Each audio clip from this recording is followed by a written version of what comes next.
শারীরিক পরীক্ষা নিরীক্ষার জন্য রাজধানীর এভার কেয়ার হাসপাতালে ভর্তি হয়েছেন বিএনপি চেয়ারপারসন বেগম খালেদা জিয়া। বুধবার দিবাগত রাত 12টার দিকে হাসপাতালে নেওয়া হলে মেডিকেল বোর্ডের সিদ্ধান্তে তাকে ভর্তি করা হয়। তার ব্যক্তিগত চিকিৎসক অধ্যাপক ডক্টর এইচ.এম. জাহিদ হোসেন জানান, জেলে থাকা অবস্থায় যথাযথ চিকিৎসা না পাওয়ায় বারবার তিনি অসুস্থ হয়ে পড়ছেন। বুধবার দিবাগত রাত 11টা 40 মিনিটে শারীরিক পরীক্ষা নিরীক্ষার জন্য গুলশানের বাসভবন ফিরোজা থেকে বের হন সাবেক প্রধানমন্ত্রী বিএনপির চেয়ারপারসন বেগম খালেদা জিয়া। হাসপাতালে নেওয়া হলে তার শারীরিক অবস্থা বিবেচনা করে ভর্তি করার সিদ্ধান্ত নেন চিকিৎসকরা।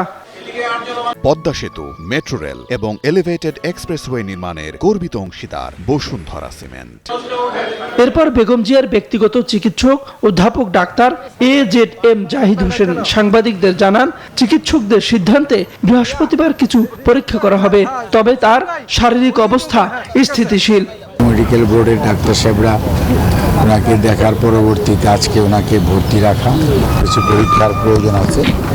পরীক্ষা করার পর তার পরবর্তীতে ওনাকে হয়তো আবার কবে ছুটি না কবে নাগাদ ছুটি হবে সে ব্যাপারে মেডিকেল বোর্ড সিদ্ধান্ত দিবে। বেগম খালেদা জিয়ার শারীরিক নানা জটিলতা আছে জানিয়ে ডাক্তার জাহিদ বলেন, দীর্ঘদিন স্বাভাবিক চিকিৎসা না পাওয়ায় মাঝে মাঝেই তার অবস্থার অবনতি হয়। যথাযথ সময়ে চিকিৎসা না করতে পারার কারণে যেটি হয়েছে, ওনার শারীরিক সুস্থতা বা অসুস্থ থেকে সুস্থ হওয়ার যে সময়টা সেটা কিন্তু অনেক আগে চলে গেছে।